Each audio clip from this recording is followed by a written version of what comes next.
So, Starfield officially comes out on September 6th, and at the time that I'm recording this, the reviews are extremely good. The Xbox version currently has an 87 on Metacritic, and the PC version has an 88. Well done. Nice to see Bethesda back in action. I'm very excited to play this game. I have it preloaded. I'm ready for the 6th. I have the Game Pass version, so I have to wait a little longer than everyone else. But a certain review has been getting a lot of negative attention, and shocker, it's the IGN review. Wow, I can't believe IGN gave a game a review that gamers don't agree with. That's so strange. But also, let me be specific. It's the IGN US review. In case you missed it, IGN Japan and IGN Spain both gave Starfield 10 out of 10. IGN Brazil gave it a 9.5, IGN France a 9, IGN Netherlands 8.5, but the main branch, the US branch of IGN, gave it a 7, which obviously a lot of people were confused by. It quickly became clear that the person who did this review, a lad named Dan Stapleton, has had some very strange takes in the recent past regarding Microsoft and Xbox. I'll just throw a screenshot up here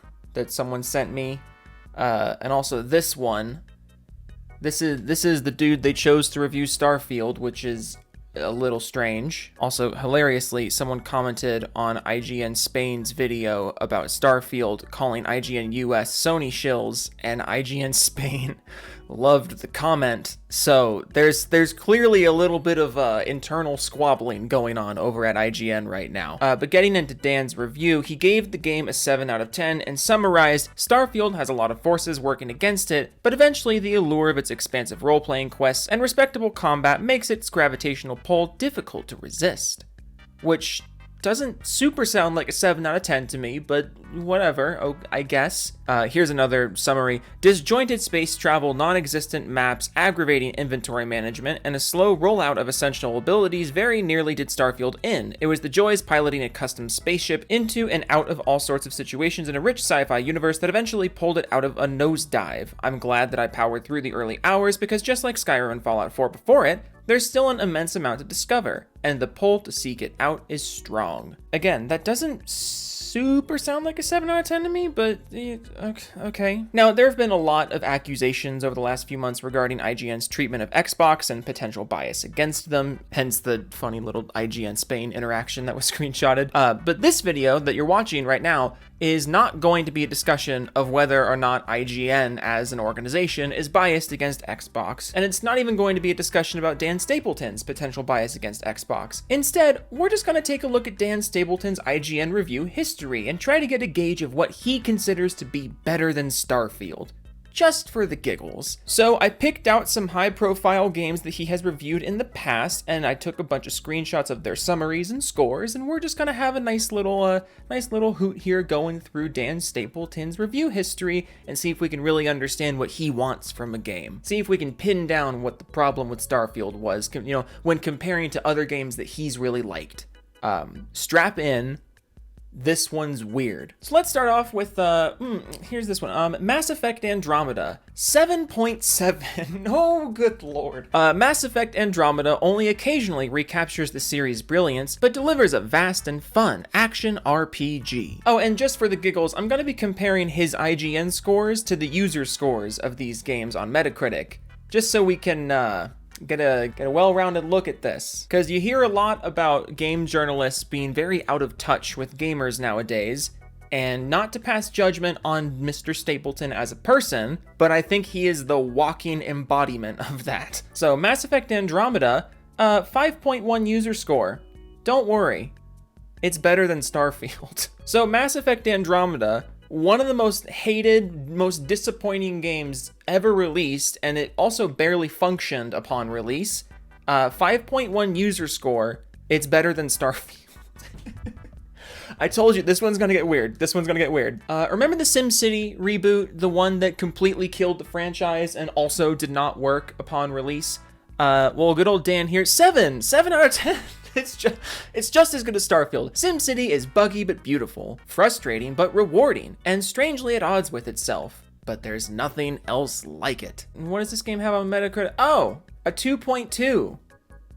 Goody. Speaking of games that barely functioned upon release, Jedi Survivor, 9 out of 10. If Respawn makes a third game like Jedi Survivor and Fallen Order, it'll complete the best Star Wars trilogy in 30 years. Hands down. User score, 6.1. Are you sensing a pattern here, dear viewer? Goat Simulator. Goat Simulator is a clever piece of interactive satire powered by hilarious ragdoll physics and its embracing of bugs. 8 out of 10. Just Cause 4 is a slightly better version of Just Cause 3's destruction-fueled action, but lacks a big new idea to give it an identity of its own. Thankfully, it's better than Starfield, 7.9. I mean, if you ask the fans, it's more like a 4.7, but you know, who's keeping track?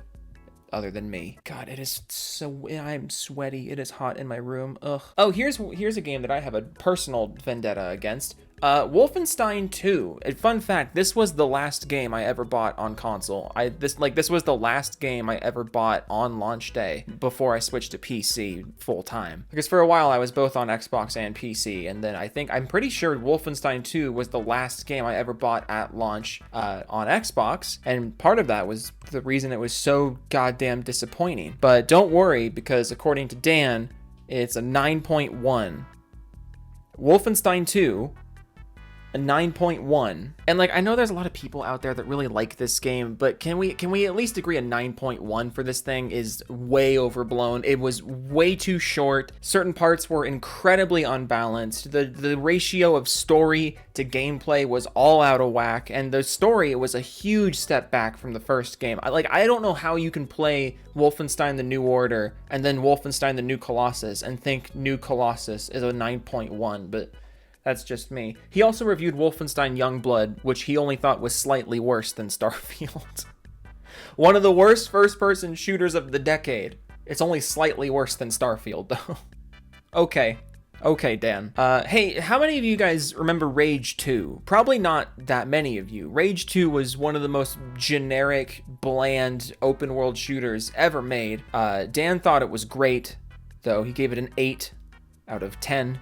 Rage 2's moment-to-moment combat is outstanding, making it shine among open-world, first-person shooters.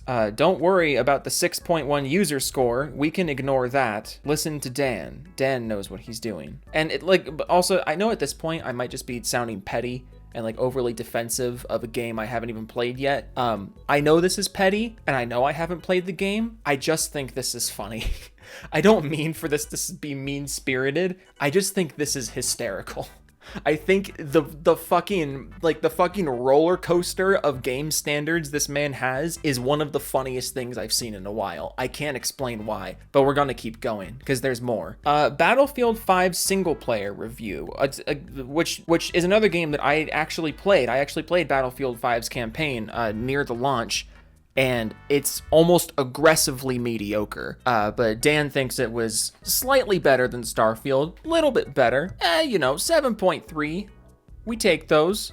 He also thought Batman Arkham Knight was a 9.2, which I find very hard to believe. This is another instance where it's like, look, I liked Arkham Knight. I like Arkham Knight more than most. There's no shot this is a 9.2. It's just not, especially when compared to what came before it, you know? Like, yeah, man, those Batmobile sections, delicioso. Yeah, dude, that Arkham Knight fucking plot twist, what? That's his identity? Wow, I couldn't have possibly seen that coming. Twist of the century. What else have we got here? Well, he thought Watch Dogs 2 was an 8.5. and Watch Dogs Legion was an 8. So if you want a good open world game that's better than Starfield, I guess just go play Watch Dogs, because those are handedly better. And if you want a better RPG than Starfield, well shit, go play South Park: The Fractured But Whole, which he gave an 8.5 for its excellent combat system and true to the show comedy. And also, this is the big kicker though. This is the big kicker that a lot of people have been talking about. He gave Fallout 4 a 9.5, which I'm having a lot of difficulty believing, you know? I mean, this is the same game that the world gave a 6.8. I'm old enough to remember when Fallout 4 came out, and it was almost universally ripped apart by fans of Bethesda. You know, and obviously it got a lot better with mods, and I think the modders really fixed this one up, but like, really? A 9.5 for Fallout 4, but a 7 for Starfield. I'll just let that one simmer. I'll let you guys think about that one. Okay, well, that's all I have. That's all I really wanted to contribute to this debate. I probably contributed absolutely nothing of value here. I just think it's funny. There's always going to be some subjectivity in these things, but I do think it's funny. I just think it's funny. That's all I got. That's all I got today. Toodles.